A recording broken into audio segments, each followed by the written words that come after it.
connection between speech and consciousness. It's a very foremost and important thing in a lot of mystical systems, especially Tantra.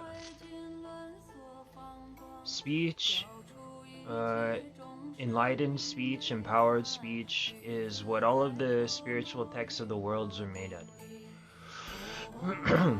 Speech has a kind of overwhelming force to it, has the ability to change your consciousness, has the ability to draw you towards different mind states, has the ability to enlighten you, also has the ability to draw you downwards into lower levels of consciousness.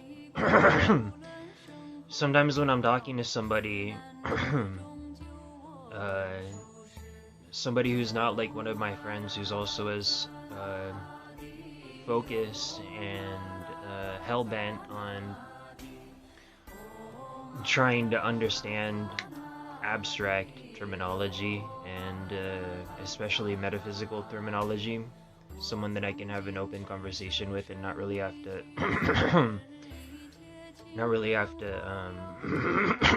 excuse me, dumb myself down or something.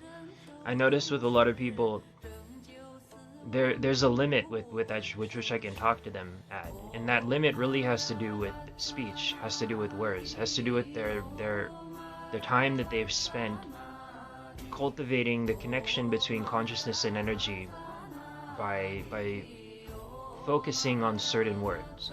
Dharma, mantra, Dharmakaya, Buddha, enlightenment, ascension, chakras, all of these kind of things, these words have a... If you cultivate thinking about them, taking them into your meditations and inner experience, you cultivate a very profound, you can draw a very profound level of consciousness out of them and connect to the source of these concepts, of these enlightened ideas. Speech in Tantra has 4 levels, or just sound energy in general. Vaikari speech, which is audible speech, comes out of the mouth. Madhyama speech, subtle mental thinking of the subtle noise, which is in mental activity, subtle mental activity. Pasyanti sound, which is just like almost like light of consciousness. That's where the Om kind of syllable comes from. The deeper level of sound power, and then within the depths of it you have Shabda Brahman, you have Para Shabda, the source of the like the voidness, like the kind of infinite consciousness inherent within. It all kind of manifests through sound energy. If you watch my documentary Shabda Brahman, it goes really into depth about that. So now I didn't want to give like a lecture on what I think about mantra power, but I wanted to give something much more practical and just right off the top of my head from like my own ruminating and like realizations. So I've been thinking a lot about how that interdependent origination works. Like I've been talking to a lot of people expressing my realization that this is the most important thing I think that I realized recently. Even on a very subtle mental level, you can pick up the delusional consciousness of other people. Like, even if you just like think about them on their own level, you know, on the level of samsara, even if you think about that, if you notice, like, it can form like a trigger in your mind if it's not analyzed, if you're not hung hung pe making the separation there, you know, like the mantra hung hung pe, cutting off cutting off cutting off from them. If you're not doing that, hung hung pe, you can become entangled in samsara. You can become entangled with them, and you can feel it really in your mind. You can feel the entanglement. It like overwhelms your consciousness and draws you in back into the fixating upon relativistic phenomena. And when I say relativistic, I mean the Buddhist context of interdependent origination, meaning if this, then that. Like things in samsara, the way that people perceive, the way that it's somewhat like it's almost this mystical energy that, and I think this is mantra power, which is what I'm getting at. I think so. This is speech. This is why in Tibetan Buddhism we have so much focus on not only enlightened body, but speech and mind. Speech is like a very mystical focus in Tibetan Buddhism. You see like the ah syllable in Dzogchen everywhere, the ah syllable, which is on the throat. The ah syllable was like this unconditioned, like unelaborated, like presentness, whereas the hung is like the past, or the hung is like the cessation. It's like the cutting off, like hung hung pet, right? And the om is like the bringing forth. All the mantras begin with om, ah, hung. Ah is like there in the center. It's like this presence, this present, which doesn't begin or end, and so has a very mystical connotation in Dzogchen and also in Tibetan Buddhism. So speech has this very profound mystical quality. It's associated with the channels, with the nadis. It has with energy. It's associated with energy. So enlightened speech has a very special quality. It's like the middle part of the central channel. Because you have the outside, you have the body, and then you have like the speech is the middle, and then the very center you have the mind, which is like white, red, and blue. So speech occupies the central position within the schema of Tibetan Buddhist esoteric ontology and epistemology. So I was thinking about this, back to what my point, that the relativistic way in which phenomena exist in samsara for people, you know, that myself is defined against the background of all these other people, right? So my individual self that overwhelms me, that causes me to participate in samsara, it isn't real in the sense that it only exists relative to other things. You know, I have my I'll give you an example, like how tall that I am, right? Like I have, that's part of my identity that I'm a very tall. If anybody knows me, seen me in person, you know I'm ridiculously tall. It's part of my identity, right? When I think Jamie or James, Shakti, when I think or Tunga someday, when I think Jamie, my identity is like, I'm tall. Like, this is one of the big things that's always been a part of my identity, right? But I'm only tall relative to other people, you know? Most people are shorter than me, so I think, oh wow, I'm tall. But if I was to be transported magically to a, I don't know, say, you know, fictional like Amazonian jungle where there's like 8-foot tall women, then I would be short, right? So my tallness exists relative to temporary things in my environment which are anicca, which are impermanent. They change, they're mutable. Okay, so it's like that with every aspect of our identity. Whether I think that I'm, you know, where I'm well behaved, I'm not well behaved, skinny, fat, you know, good looking, not good looking, popular, not popular, successful, not successful. All of these measures that people judge themselves by. You know, Satori, Alan Watts once said, Satori in Japan means removing the scales from your eyes. And I used to mean like, oh, I thought when I heard that, I was like, oh, you talking about like fish scales or something, like uncovering the scales from your eyes? I don't know why I thought that, don't ask me. Another important way is important to speak correctly and understand and think correctly with your speech. But no, he meant scales, like as in the ones that swing back and forth and exist relative to each other. You know, the scales that go up and down. Removing the scales from your eyes. So Satori is you don't see in a relativistic way. You don't, and that's where you have like these sayings from Tibetan Buddhism that is like, you know, someone who's gone beyond fame and not fame, beyond attachment and aversion, beyond happiness and sadness. It's not that you don't experience that in Satori. It's like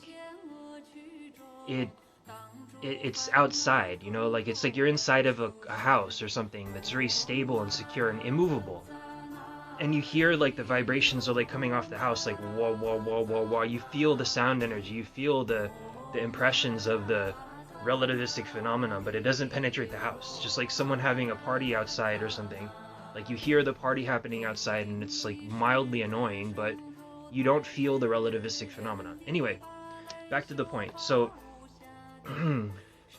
there's an element, I think, which really has to do with the mental and verbal, actual acoustic form of speech that serves as like a mystical energy of interdependent origination, of like creative force, which draws you into participation in different forms of becoming, or bhava.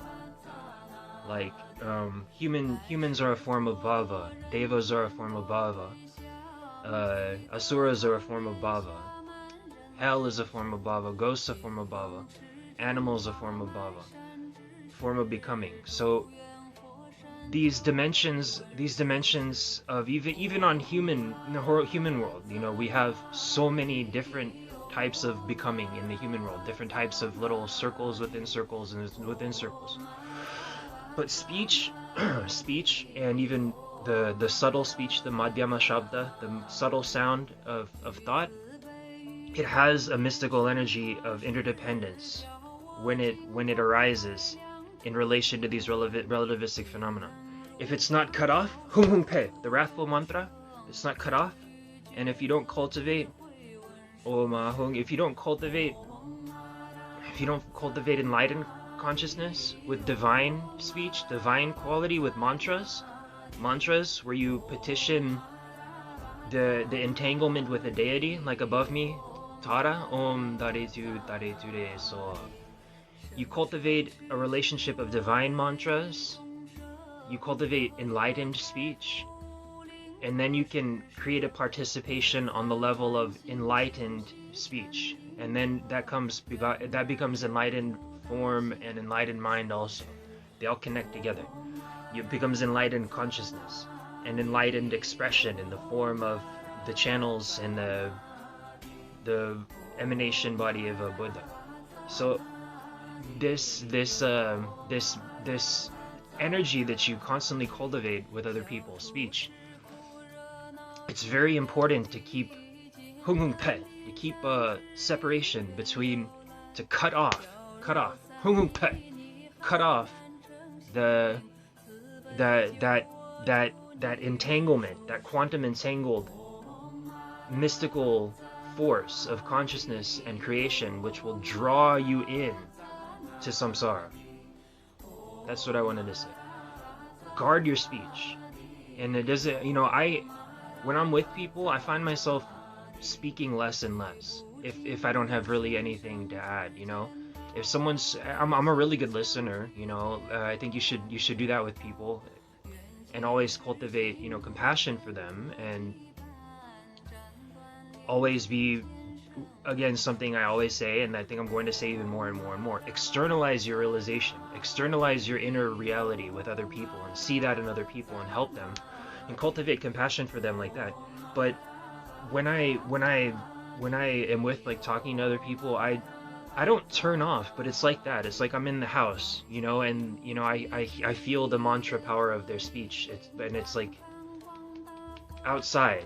It's outside. I don't let myself be entangled into it unless there's a reason to, unless I'm talking to somebody who can benefit from, you know, opening up to and connecting to. If there can be some enlightened activity coming from it, then absolutely. But in general, you know, guard yourself from that participation in samsara.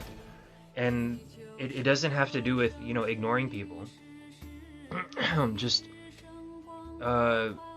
I speak less and less with, you know, I don't know what to say to a lot of people, and it's not that I'm awkward. I'm a very sociable person.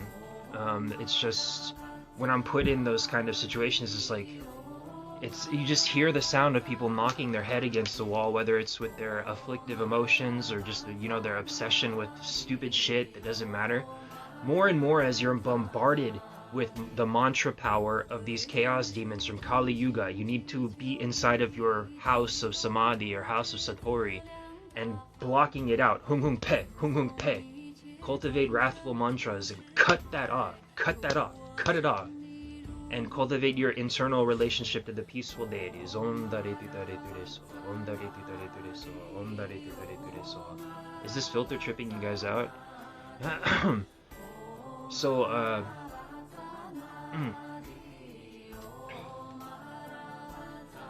I think that's all really I wanted to say. Be very careful. One of the eightfold paths of the Buddha Dharma is right speech. Very important to be very careful, because speech has a mystical creative faculty to it.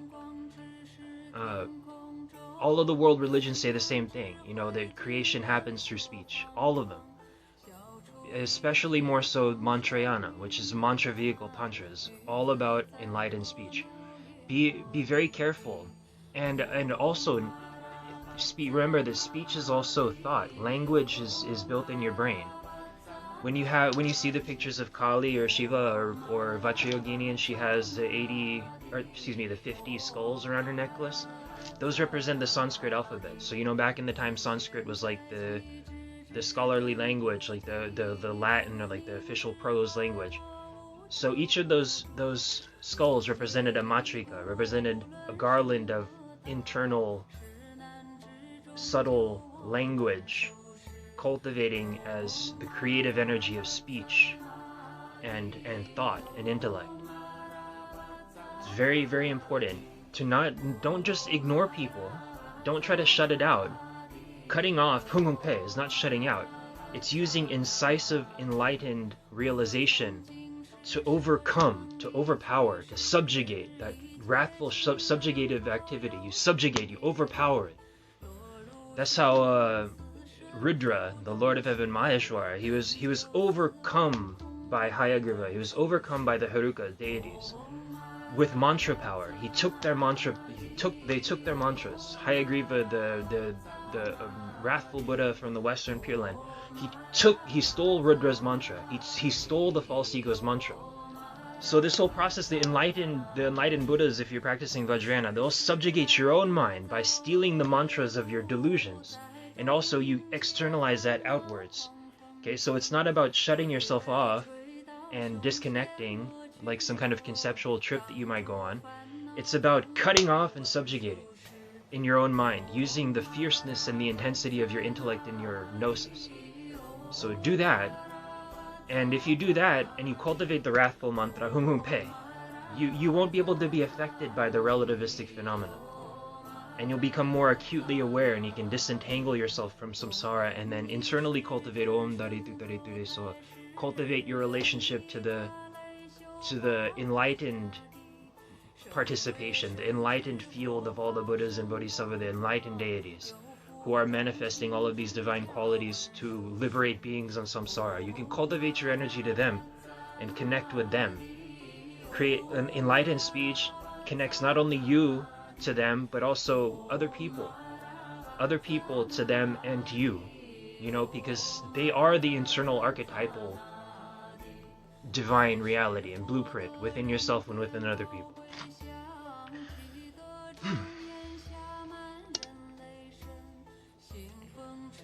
Om Ah Hum